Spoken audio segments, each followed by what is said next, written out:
विश्वानि देव वितरे दुरितानि परास यद्भद्रं तन्नयासु। आदरणीय आर्यमुनि जी, प्यारे बच्चों, और तुम एक छोटी सी यज्ञ के बारे में बताते हैं। तुम्हें आना चाहिए, यज्ञ करते हो ना रोज। हम क्यों करते हैं यज्ञ? यज्ञ के बारे में महर्षि स्वामी दयानंद के शब्द हैं कि जो यज्ञ नहीं करता, हम इतना गंध फैलाते हैं रोज प्रतिदिन, अगर उसको शुद्ध ना करें, उसकी सफाई ना करें, तो वो बहुत बड़ा पाप लगता है। ऐसा लिखा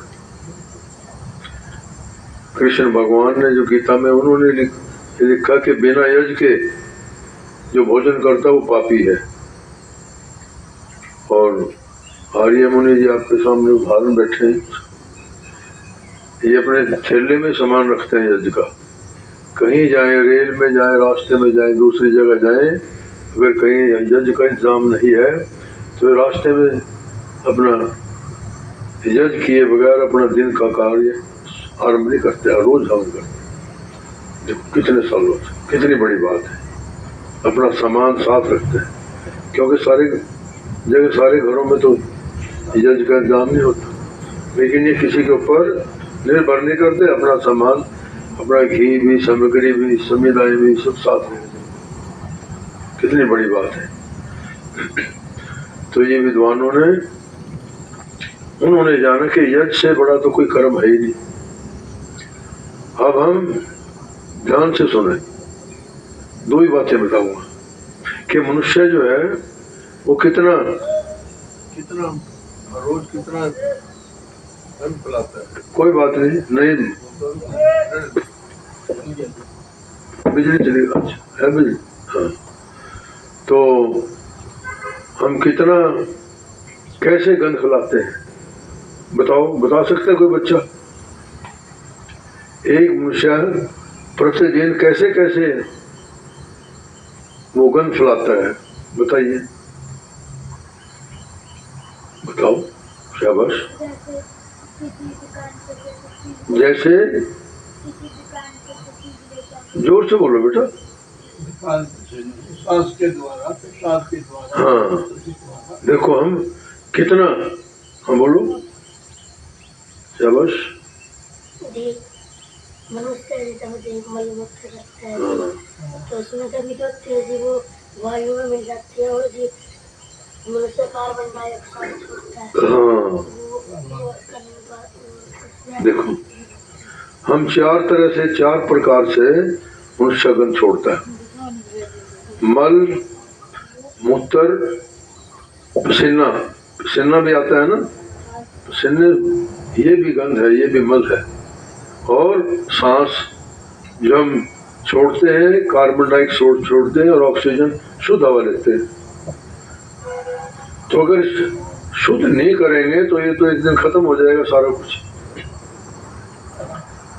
कितना, चार तरह से। और हम अगर एक यज्ञ हवन कर ले, ये सबको ठीक कर देता है। इसीलिए कहा है कि यज्ञो वही श्रेष्ठतम कर्म। कितनी कितनी चीजें लिखी है, ये वेदों की, उपनिषद की बातें हैं।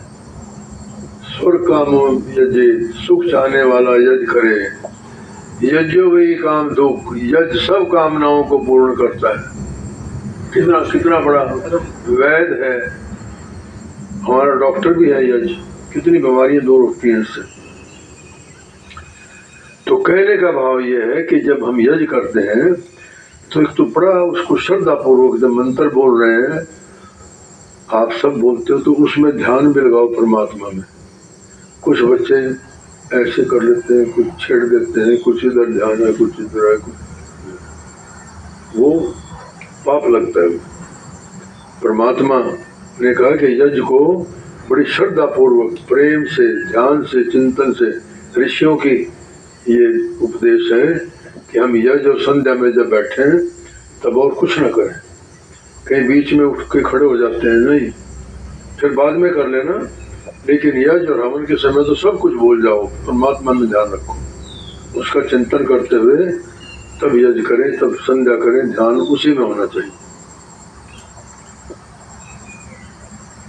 तो ये देखिए, हम यज करते हैं तो इसमें से ये एक सूक्ष्म हो जाता है। ये जैसे मैंने कल बताया था ना कि एटम बम एक छोटा सा होता है एटम।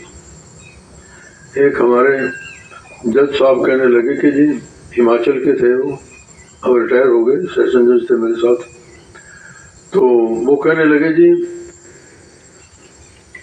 कि जी ये यज मेरी समझ में नहीं आया कि हम घी तो खाने को मिलता नहीं, और ये आग में जलाते हैं इसको, घी कोई कितना, ये आर्य समाज मंदिरों में कितने आर्य हवन होते हैं, और ये उसमें डाल देते हैं अग्नि में, और खाने के लिए तो मिलता नहीं।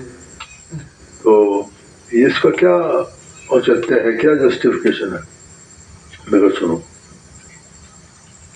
मैंने वो उदाहरण दिया फिर उनको कि जो हमारे सेकेंड वर्ल्ड वॉर में जो दूसरा महायुद्ध हुआ, कि उसमें ये बम जो गिरा था ना, ये एटम बम होता है ना, अणु जिसको एटम बोलते हैं, कितना सूक्ष्म होता है।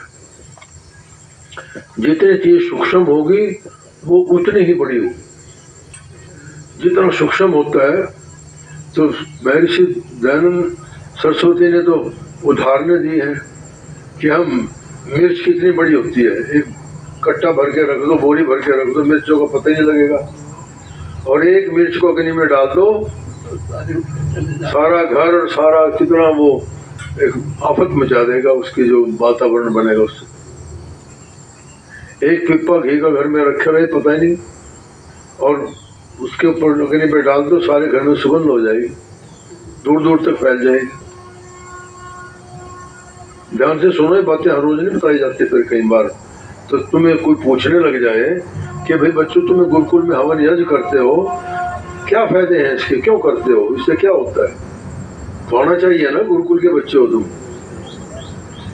कि जिससे वातावरण शुद्ध होता है, इससे बीमारियां खत्म होती हैं, इससे वायु, जल और वनस्पति, और जो उसमें ये किस तरह से हम यज्ञ करते हैं, और ये इतना सूक्ष्म होकर इतना फैल जाता है, ये कई मीलों तक, 1 किलोमीटर तक इसकी सुगंध दी जाएगी।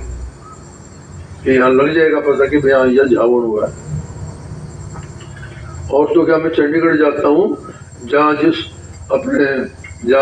जगह पे बैठ के हवन करता हूँ, फिर वहां से उठ के मैं हवन कुंड अपने जहाँ संध्या करता हूँ उस कमरे में रख देता हूँ, और हफ्ते के बाद, 10 दिन के बाद, 4 दिन के बाद, 15 दिन, महीने के बाद भी जाता हूँ, तो मुझे वो सुगंध भी उसमें से आती है कमरे में, 1 महीने के बाद भी। ऐसे ही यहाँ पर जब बाहर से आता हूँ, यहाँ हवन करता हूँ, अपने कमरे में रख जाता हूँ, मैं हवन कुंड जाता हूँ अपना, तो जब आता हूँ उसको कमरे को सफाई भी करवा देते हैं ये, लेकिन फिर भी सुगंध भी आती है मुझे उस कमरे में से कि यहाँ हवन करके गया है। कितना गजब का प्रभाव है इसका।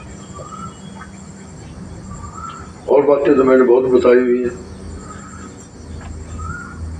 तो हवन यज्ञ जो है, इसको सबसे उत्तम कर्म बताया है।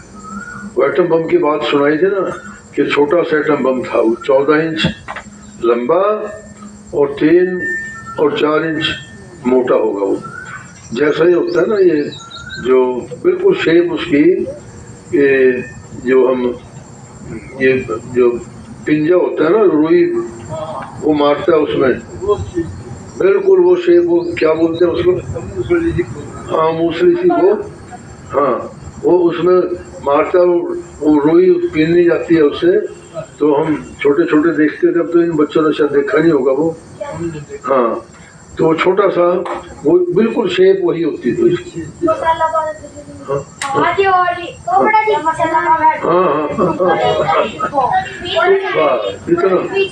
इतना बड़ा, सिर्फ उसका इतना बड़ा था वो, और उसने 3.5 लाख लोगों को खत्म कर दिया, ब्रह्मांड नीचे धरती को भी फाड़ दिया। ये अमेरिका ने डाला था जापान के ऊपर। हिरोशिमा और नागासाकी 2 शहर थे, 2 जगह डाले थे एकदम। और बच्चे जो उनके फोटो लगी है वहाँ उसमें म्यूजियम में, उनके जो टिफिन थे वो स्टील के, वो किस तरह से, और जो उनके बैग थे वो उनके वो वहाँ टंगे हुए हैं, वो उनमें किस तरह से वो अग्नि लगी, कैसे वो उनके लोहे के जो स्टील के ये टिफिन थे रोटी ले जाने के। बच्चे 8 बजे 8:30 बजे की बात है सवेरे स्कूल में, तो सारे बच्चे चिपक गए वहीं पर, स्कूल में पढ़ रहे थे, वहीं खत्म हो गए। और वहाँ देख के इतना दुख होता है, इतना उन्होंने पिक्चर वो उसकी वो लाइट एंड साउंड की वो बनाई हुई है, किस तरह वहाँ पर नरसंहार हुआ। तो वो छोटा सा बम था, ये मैं इसको भी एटम बम कहता हूँ। हवन यज्ञ जो है ना, वो तो मारने का बम था, ये जिंदा रखने का बम है। ये जिंदा रखने का बम है, इससे जीवन मिलता है यज्ञ से, हवन से। ये इतना दूर फैल जाता है। अग्नि में जब हम घी डालते हैं, सामग्री डालते हैं, इतना घी वो तो एक आदमी खा जाता है, पता नहीं उसका भी आराम होगा या नहीं होगा, लेकिन इतने घी से हजारों लोगों को लाभ मिलता है। कितना कितना बड़ा पुण्य है, हजारों लोगों को।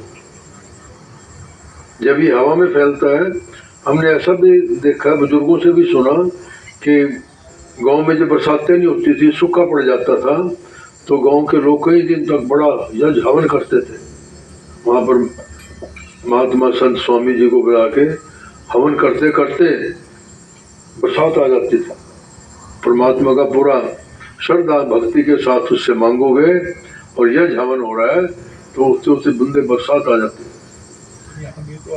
हाँ हाँ, तो ये इसका एक ये साइंस है, ये इसका ये प्रमाणित है ये चीज।